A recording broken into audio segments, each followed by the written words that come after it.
So, functional మెడిసిన్‌కి, English మెడిసిన్‌కి difference అదేనండి.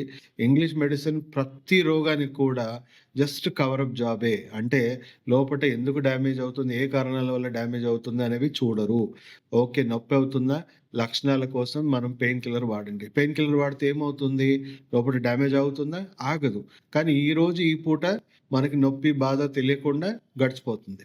So, అలా రోజు రోజుకి ఏమవుతుంది? ఆ పెయిన్ కిల్లర్స్ వాడడం వల్ల ఇంకా కిడ్నీస్ డ్యామేజ్ అవుతాయి. ఇంకా లివర్ డ్యామేజ్ అవుతుంది. మీ బాడీలో యాసిడ్స్ పెరిగిపోతుంది. ఇమ్మీడియేట్‌గా మీరు యాంటాసిడ్ గూడా వాడాలి. రోజు యాంటాసిడ్ వాడాలి. ఎందుకు? మీ గట్‌లో విపరీతమైన యాసిడిటీ వస్తుంది. మీ గట్ బాక్టీరియా దెబ్బతింటుంది. ఇంకా తీవ్రమైన ఇన్‌ఫ్లమేషన్స్ అంటే మీకు యేసుకున్న మెడిసిన్ వల్ల ఇంకా ఫాస్ట్ ట్రాక్‌గా డ్యామేజ్ అవుతా ఉంటాయి. ఎన్నో సైడ్ ఎఫెక్ట్స్, ఎన్నో కాంప్లికేషన్స్ డెవలప్ అవుతా ఉంటాయి. దానికి తోడు కీళ్ళవాతమే ఉందనుకోండి, దానికి పెయిన్ కిల్లర్‌తో పాటు ఇంకో స్టెరాయిడ్ గూడా ఇవ్వడం జరుగుతుంది. ఆల్‌మోస్ట్ ఒక రకమైన న్యూక్లియర్ వెపనే మీ శరీరంలో ఇచ్చినట్టు. సో, దానివల్ల ఏమవుతుంది? టెంపరరీగా మీ రోగనిరోధక శక్తి ఆ రోజు ఆ పూట నిర్వీర్యం అవుతుంది. బట్ మీ బాడీ, మీ ఎముకలు ఇంటర్నల్‌గా కుళ్ళిపోవడము, ఇంకా బలహీనంగా మారడము, ఇంకా మీ అవయవాల పనితీరు గాని, మీ హార్మోన్స్ కానీ ఇవన్నీ దెబ్బతినడము. సో, కంటి చూపు నుంచి చూసుకుంటే అన్ని అవయవాల్లో ఎంతో కొంత డ్యామేజ్ అనేది జరుగుతా ఉంది. సో, కేవలం మీరు ఏ డాక్టర్ దగ్గరికెళ్ళినా, ఆర్థోపెడిక్ డాక్టర్ దగ్గరికెళ్ళినా, రొమాటాలజిస్ట్ దగ్గరికెళ్ళినా, మా దగ్గర దీనికి ప్రివెన్షన్ లేదు, క్యూర్ లేదు అని ఓపెన్‌గానే ఒప్పుకుంటారండి. సో, లక్షణాలకు మాత్రమే వైద్యం ఇస్తారు. అండ్ పూర్తిగా డ్యామేజ్ అయ్యాక ఈ మోకాల్ని మార్పిడి చేసుకోండి అని మీకు అందరూ మీకు డాక్టర్స్ ఇచ్చే సలహాలు.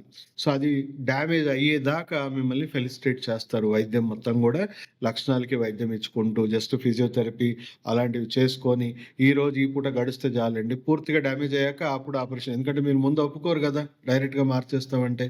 సో, అది పూర్తిగా డ్యామేజ్ అయ్యేదాకా వెయిట్ చేపిస్తారు. ఓకే. ఈ మోకాల్ని మార్చేద్దాము. ఇంకో మోకాలు గూడా మళ్ళీ పాడవుతది. అది మార్చేద్దాము. ఇవి సక్సెస్ రేట్ ఏంటి అని మనం జూసుకుంటే, ఇప్పుడున్న పరిస్థితిలో యాంటీబయోటిక్ రెసిస్టెన్స్ అనేది చాలా విపరీతంగా. ఎందుకంటే, మన ఆహారాన్ని కలుషితం జేసుకున్నాము. మనం తినే చికెన్ గాని, మనం ఏది తిన్నా గూడా విపరీతంగా యాంటీబయోటిక్స్ కెమికల్స్ ఉన్నాయి. మనం ఏ డాక్టర్ దగ్గరికెళ్ళినా, ప్రాథమిక చికిత్సకెళ్ళినా యాంటీబయోటిక్స్ కెమికల్స్ వాడేస్తున్నాం. సో, అన్ని రకాలుగా మన ఆరోగ్యంలో కెమికల్స్ చేరిపోయి, మనం ఆల్రెడీ యాంటీబయోటిక్ రెసిస్టెన్స్ అనేది క్రియేట్ అయింది. సో, మనకు చిన్న దెబ్బ తగిలినా గూడా మానే ప్రక్రియ చాలా దిగజారిపోయింది.